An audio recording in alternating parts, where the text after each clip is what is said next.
Hello friends, कैसे हैं आप सभी लोग। आज हम लोग शुरू करेंगे प्रीवियस ईयर क्वेश्चन से।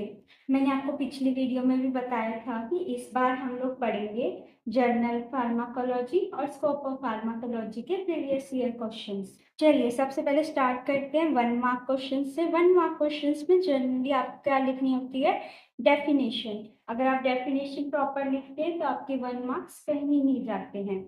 सबसे पहले बात करते हैं फार्माकोकाइनेटिक्स की। फार्माकोकाइनेटिक्स मैंने डिटेल में आपको पढ़ा दिया है। फार्माकोकाइनेटिक्स क्या होता है, जिसमें हम स्टडी करते हैं मूवमेंट ऑफ ड्रग्स के बारे में, यानी कि ड्रग कैसे मूव करती है बॉडी के अंदर, उसको जब हम स्टडी करते हैं तो वो किसमें आता है, फार्माकोकाइनेटिक्स में। इतना इनफ होता है। अगर आप चाहें तो एडीएम ही मेंशन कर सकते हैं, पूरा डिटेल में नहीं बताना है आपको। सिर्फ आपको ये लिखना है कि A for absorption, B M for metabolism, इस तरीके से। उसके बाद है डिफाइंड ड्रग। ड्रग के बारे में भी मैंने आपको बताया था कि ऐसा कोई भी केमिकल सब्सटेंस जो कि हमारी बॉडी पे कोई भी इफेक्ट डालता है उसको हम क्या बोलते हैं, ड्रग। इफेक्ट नेगेटिव भी हो सकता है और पॉजिटिव भी हो सकता है। आपको अगर पेपर में लिखना है तो आप इस तरह से लिखेंगे, इफेक्ट जो है वो थेराप्यूटिक इफेक्ट भी हो सकता है या फिर साइड इफेक्ट भी हो सकता है। उसके बाद है व्हाट इज फार्माकोडायनेमिक्स। फार्माकोकाइनेटिक्स में तो हमने पढ़ा कि ड्रग बॉडी के अंदर मूव कैसे कर रही है। फार्माकोडायनेमिक्स में हम पढ़ते हैं कि ड्रग बॉडी के ऊपर क्या इफेक्ट दिखा रही है या बॉडी के ऊपर ड्रग का क्या इफेक्ट आ रहा है। उसके बाद है name the branches of pharmacology. Pharmacology की मैंने आपको बहुत सारी ब्रांचेस लिखवा रखी हैं। आपको उनमें से कितनी याद हो उसका आप लोग अगर फ्लो चार्ट बना देंगे वहां पे सिर्फ, तो वो भी आपके लिए इनफ है। उसके बाद है name the various scope of pharmacology. इसका भी अगर आप फ्लो चार्ट बनाएंगे तो एग्जामिनर के ऊपर काफी अच्छा इंप्रेशन पड़ता है। मैं फ्लो चार्ट बार बार क्यों मेंशन कर रही हूँ, क्योंकि फ्लो चार्ट पे आपको बहुत ज्यादा अच्छे मार्क्स मिलते हैं। पेपर काफी प्रेजेंटेबल लगता है, मतलब अट्रैक्टिव लगता है। 3 मार्क्स क्वेश्चन डिस्कस करते हैं। Differentiate between pharmacokinetics and pharmacodynamics. चलिए देखते हैं फार्माकोकाइनेटिक्स एंड फार्माकोडायनेमिक्स। मैंने टोटल 10 डिफरेंसेस लिखे हैं फार्माकोकाइनेटिक्स एंड डायनेमिक्स के। आप इनमें से जितने पॉइंट्स आपके एग्जाम के क्वेश्चन में पूछे गए हैं उसके मार्क्स के अकॉर्डिंग लिख सकते हैं। जनरली अगर आपके पास 2 मार्क्स का क्वेश्चन है तो 4 पॉइंट्स नेसेसरी होते हैं। अगर आपके पास 5 मार्क्स का क्वेश्चन है तो जनरली 7 to 8 पॉइंट्स, या आप अगर उससे ज्यादा लिख सकते हैं तो काफी अच्छे माने जाते हैं। तो मैंने टोटल 10 पॉइंट्स लिखे हैं। आपको उनमें से जितने भी अच्छे लगे या आपको जो अच्छे से याद हो वो आप लोग लर्न कर सकते हैं। एक बात और, मैंने फार्माकोकाइनेटिक्स एंड डायनेमिक्स में बहुत सारे ऐसे पॉइंट्स हैं जो कि अभी आपने नहीं पढ़े हैं। आप लोग पूरे चैप्टर में, इस पूरे जो आपका चैप्टर है चैप्टर 1, उसमें आप लोग फार्माकोकाइनेटिक्स एंड फार्माकोडायनेमिक्स डिटेल में स्टडी करेंगे। इसलिए मैंने इसमें बहुत सारे ऐसे पॉइंट्स भी लिखे हैं जो हम लोग डिटेल में स्टडी करने वाले हैं। तो मैं फार्माकोकाइनेटिक्स एंड डायनेमिक्स को जनरली आपके साथ चैप्टर के एंड में डिस्कस करूंगी, लेकिन अगर किसी के एग्जाम्स हैं और उनको चाहिए है तो हम लोग हमारे टेलीग्राम ग्रुप में पीडीएफ अपलोड कर देंगे, आप लोग वहां से उसे देख सकते हैं। नेक्स्ट आपके पास 3 मार्क्स क्वेश्चन है, define drug and differentiate it from medicine. सबसे पहले आपने क्या करना है, ड्रग को डिफाइन कर देना है ड्रग की डेफिनेशन के साथ, और फिर उसके बाद आप लोग ड्रग और मेडिसिन के बीच का डिफरेंस दिखाएंगे लाइन लगा के। ड्रग मेडिसिन, ड्रग के बारे में सबसे पहले देखते हैं। A chemical substance that affects the body. मैंने अभी आपको बताया कि ड्रग क्या होता है, ऐसा केमिकल सब्सटेंस जो कि हमारी बॉडी को अफेक्ट करता है। मेडिसिन क्या होती है, a drug used to prevent और ट्रीट अ डिजीज। कोई भी ऐसी ड्रग जो कि किसी डिजीज को प्रिवेंट करने के लिए या फिर उसको ट्रीट करने में यूज होती है वो क्या कहलाती है, मेडिसिन। मे और may not be use for treatment. मैंने आपको जब ड्रग के बारे में बताया था सबसे स्टार्टिंग वाले लेक्चर में, तो मैंने आपको बताया था कि ड्रग जो है वो आपकी मेडिकली यूज हो भी सकती है और नहीं भी हो सकती, यानी कि आपकी जो ड्रग है वो ट्रीटमेंट के लिए यूज हो भी सकती है या नहीं भी हो सकती है। मेडिसिन क्या है, ऑलवेज यूज फॉर ट्रीटमेंट और प्रिवेंशन, यानी कि मेडिसिन क्या है जो हमेशा जो ड्रग हमेशा आपकी प्रिवेंशन या ट्रीटमेंट के लिए यूज होती है वो किसके अंदर आती है? मेडिसिन के अंदर। यानी कि मेडिसिन का काम ही क्या है? प्रिवेंट करना और ट्रीट करना। ड्रग का जो है वो बेनिफिशियल इफेक्ट भी हो सकता है और हार्मफुल इफेक्ट भी हो सकता है। वेयर एज जो आपकी मेडिसिन होती है उसका हमेशा बेनिफिशियल इफेक्ट ही आता है, क्योंकि हम हमेशा मेडिसिन को या तो ट्रीटमेंट के लिए या प्रिवेंशन के लिए यूज करते हैं, जो कि क्या है? एक बेनिफिशियल इफेक्ट है।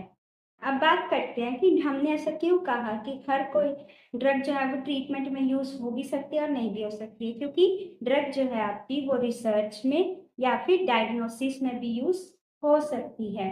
वेयर एज जो आपकी मेडिसिन है वो मेडिकल प्रैक्टिस में यूज होती है। मेडिकल प्रैक्टिस का मतलब कि उसको डॉक्टर्स या फार्मासिस्ट यूज करते हैं पेशेंट की हेल्थ बेनिफिट्स के लिए, या पेशेंट को डिजीज से प्रिवेंट करने के लिए या ट्रीट करने के लिए। अब आपने देखा होगा ना, कुछ ड्रग ऐसी होती हैं जो कि जिनका एब्यूज किया जाता है। एब्यूज क्या होता है? मिस यूज करना। यानी कि जो ड्रग जिस पर्पस के लिए बनी हुई है उस पर्पस के लिए यूज ना करके उसको किसी और पर्पस के लिए यूज करना, वो क्या कहलाता है? एब्यूज। और एडिक्शन क्या होता है कि आप किसी चीज के लिए एडिक्ट हो जाते हो। जैसे चाय पीते हैं ना हम लोग, अब चाय के लिए क्या होता है? कुछ लोगों को एडिक्शन होती है, चाय नहीं पीते तो उनका हेडेक होने लग जाता है। ये सब इसे क्या कहते हैं? एडिक्शन, आदत। वो हैबिट कि अगर नहीं मिलेगा डिजीनेस होगी, हेडेक होगा, ये सब। तो वो अब्यूज के लिए भी कई बार यूज होता है, या फिर उसका कई बार एडिक्शन भी हो जाता है। अब क्वेश्चन आता है कि मेडिसिन के अंदर भी तो ड्रग ही होती है, तो मेडिसिन का क्यों नहीं अब्यूज होता या एडिक्शन होता?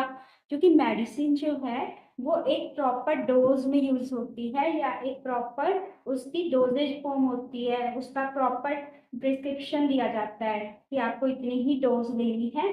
तो वो क्या है? Under proper medical guidance use होती है। यानी कि या आपको फार्मासिस्ट प्रॉपर बताता है कि कितनी डोज लेनी है, या फिर आप अंडर डॉक्टर उसको लेते हो। जब जब तक डॉक्टर आपको प्रिस्क्रिप्शन प्रोवाइड नहीं करते तब तक आप वो ड्रग नहीं ले सकते। तो इसलिए उस मेडिसिन का जो एब्यूज है या एडिक्शन है उसके चांसेस जो हैं वो बहुत कम होते हैं।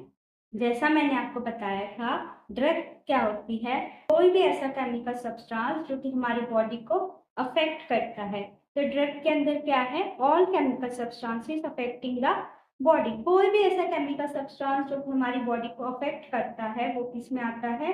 ड्रग में। लेकिन मेडिसिन के केस में क्या है कि सिर्फ जो सेफ हैं या जो ड्रग्स अप्रूव हो गई हैं कि ये ह्यूमन बॉडी के लिए सेफ हैं, अगर प्रॉपर डोज में ली जाए तो वो किसमें आती हैं?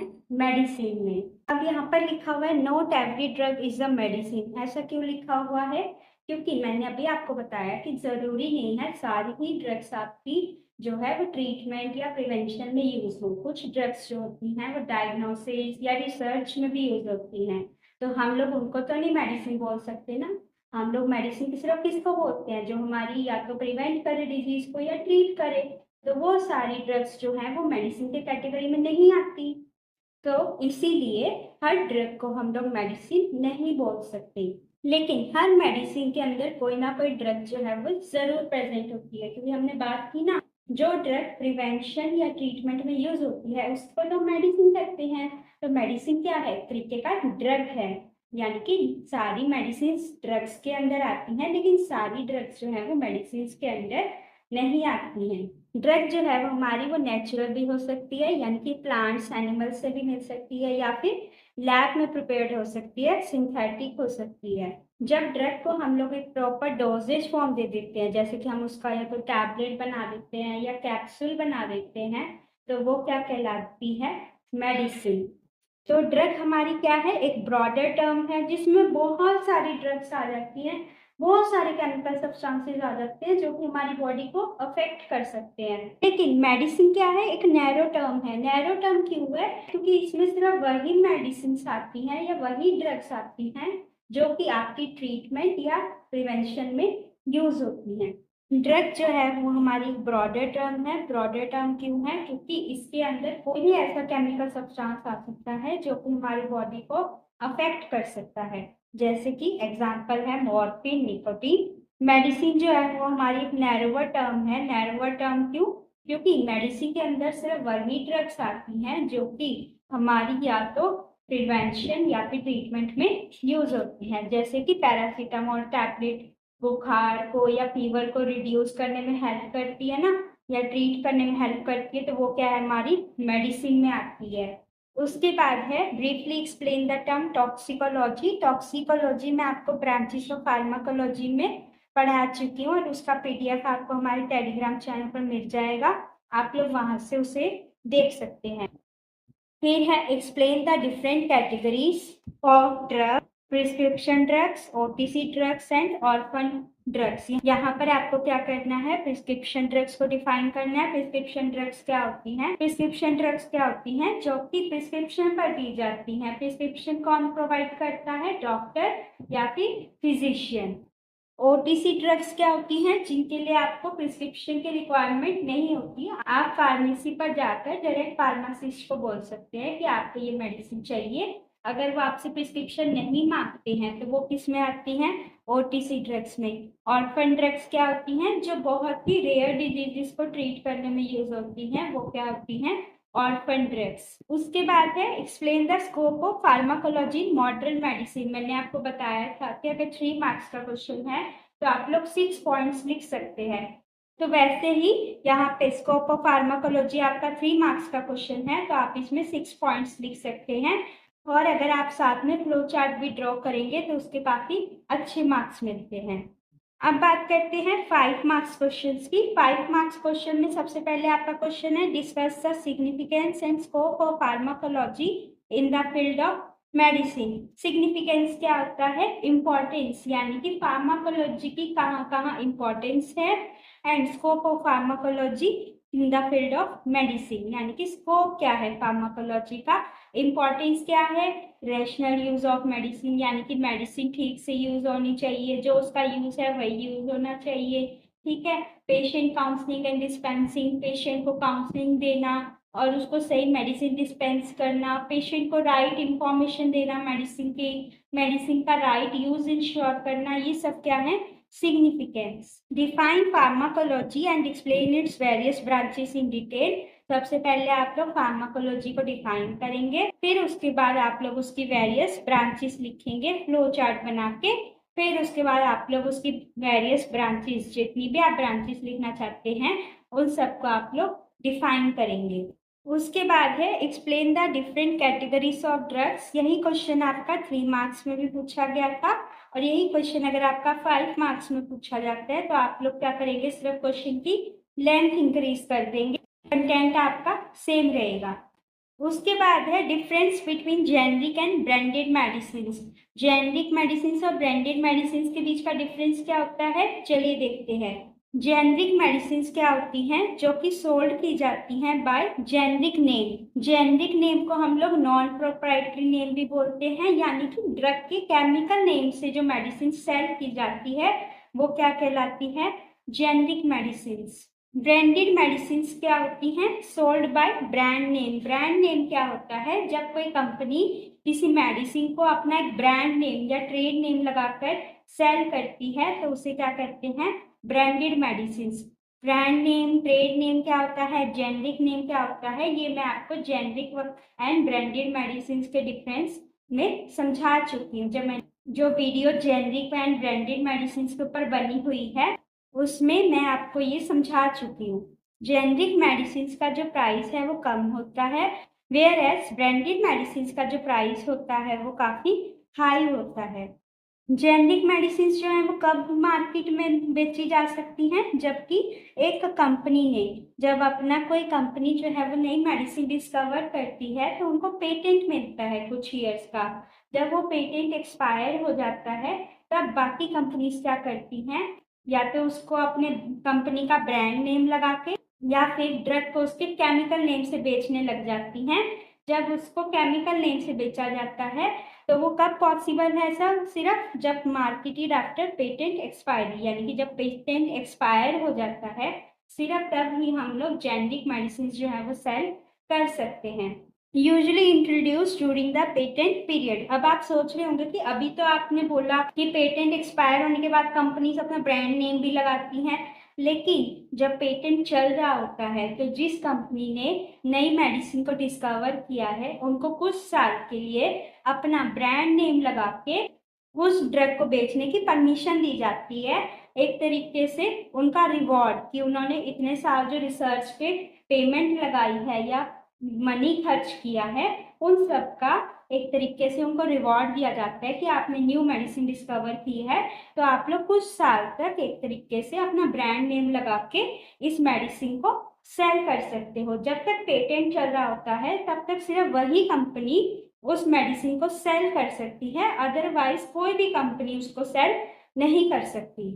Contains the same active ingredient, यानी कि जो भी आपकी ब्रांडेड मेडिसिन होती है या जेनरिक मेडिसिन होती है दोनों में सेम एक्टिव इंग्रेडिएंट होता है, लेकिन जेनरिक मेडिसिन जो है वो थोड़ी लेस पॉपुलर होती है, लेकिन जो ब्रांडेड मेडिसिन होती है वो थोड़ी ज़्यादा पॉपुलर होती है। इसका रीज़न मैंने आपको बताया था कि कंपनीज क्या करती हैं, जब वो अपना ब्रांड नेम लगाकर बेचती हैं तो नेक्स्ट टाइम कोई भी अगर मेडिसिन लेने जाते हैं मार्केट में तो वो क्या करते हैं, जनरली मेडिसिन को उसके ब्रांड नेम से बोलते हैं। जैसे हम लोग मार्केट में पैरासीटामोल लेने जाते हैं तो हम लोग बोलते हैं ना डोलो दे दो, क्रोसिन दे दो, तो हम लोग क्या है ब्रांड नेम बोलते हैं। तो वो क्या है कंपनी से एक तरीके से अपना ब्रांड नेम इसीलिए इस्तेमाल करती हैं ताकि कंपनीज का जो ब्रांड है या उनका जो ड्रग है वो ज़्यादा से ज़्यादा बिके मार्केट में। जेनरिक मेडिसिन की पैकेजिंग बहुत ज़्यादा सिंपल होती है, लेकिन ब्रांडेड मेडिसिन की जो पैकेजिंग होती है वो काफ़ी ज़्यादा अट्रैक्टिव होती है क्योंकि उनको अपना ब्रांड शो करना है। अगर उनकी पैकेजिंग ज़्यादा अट्रैक्टिव होगी तो एक तरीके से वो भी क्या करती है कस्टमर को अट्रैक्ट करती है अपनी ओर। जेनरिक मेडिसिन की जो एडवर्टाइजमेंट होती है वो बहुत कम की जाती है, वेयर एज जो ब्रांडेड मेडिसिन होती हैं उनकी एडवर्टाइजमेंट जो है वो जो बहुत ज़्यादा की जाती है। एडवर्टाइजमेंट से सिर्फ टीवी से या मोबाइल फ़ोन से ही मतलब नहीं है या फिर पैम्पलेट से। एडवर्टाइजमेंट का मतलब है कि डॉक्टर्स को मेडिसिन के बारे में बताना, वो सब भी किस में आता है एडवर्टाइजमेंट में। जैसा मैंने अभी आपको बताया था कि पेटेंट एक्सपायर होने के बाद कोई भी कंपनी उस मेडिसिन को बना सकती है, तो जेनरिक मेडिसिन जो हैं वो कई सारी कंपनीज मैन्युफैक्चर करती हैं या बनाती हैं। ब्रांडेड मेडिसिन जो है initially manufactured by the innovative company. Innovative company मतलब जो उस मेडिसिन को डिस्कवर करके लाई है या फिर जिसने डिस्कवर किया है वही जब तक पेटेंट चल रहा होता है वही सिर्फ उसको मैन्युफैक्चर कर सकती है और वही उस मेडिसिन को सिर्फ सेल कर सकती है during patent period. Generic medicine जो हैं वो जनरली लो इनकम पेशेंट्स के लिए काफ़ी बेटर रहती है क्योंकि ये कॉस्ट इफेक्टिव होती है, तो लो इनकम वाले पेशेंट्स भी इनको इजीली परचेज कर सकते हैं। लेकिन जो ब्रांडेड मेडिसिन होती हैं वो काफ़ी कॉस्टली होती हैं जिसकी वजह से लो इनकम पेशेंट्स जो है वो कई बार उन्हें अफोर्ड नहीं कर पाते हैं। जेनरिक मेडिसिन का जो मेन फोकस होता है वो होता है अफोर्डेबिलिटी पे, यानी कि उसका प्राइस ऐसा रखा जाए कि कोई भी पेशेंट उसे अफोर्ड कर सके। लेकिन जो ब्रांडेड मेडिसिन होती हैं उनका मेन फोकस होता है ब्रांड की आइडेंटिटी पर। जैसे मैंने अभी आपको क्रोसिन का एग्जांपल दिया था ना, क्रोसिन क्या है ब्रांड नेम है, तो कंपनी ने क्रोसिन क्यों रखा ताकि पेशेंट जो हैं या पीपल जो हैं वो जो मेडिसिन है उसको उसके ब्रांड नेम से पहचाने। ब्रांड नेम से पहचानते हैं तो उसकी वजह से क्या होता है कि जो ड्रग है उसकी पॉपुलैरिटी भी काफ़ी ज़्यादा मार्केट में बढ़ती है। जेनरिक मेडिसिन क्या क्या है, government promotes their use, government इनका यूज प्रमोट करती है जनरली। क्यों? क्योंकि ये इजीली अफोर्डेबल होते हैं और लो इनकम पेशेंट्स भी इनको अफोर्ड कर सकते हैं। लेकिन जो ब्रांडेड मेडिसिन होती हैं उनका लेस गवर्नमेंट प्रमोशन होता है। क्यों? क्योंकि ऑलरेडी ही ब्रांडेड मेडिसिन जो हैं वो बहुत सारा जो अपना मनी है वो ऑलरेडी एडवर्टाइजमेंट वगैरह में लगाती हैं और साथ ही बहुत ज़्यादा कॉस्टली भी होती है जिसकी वजह से हर कोई पर्सन इन्हें अफोर्ड नहीं कर सकता। इसकी वजह से गवर्नमेंट इन्हें जनरली ज़्यादा प्रमोट नहीं करती है।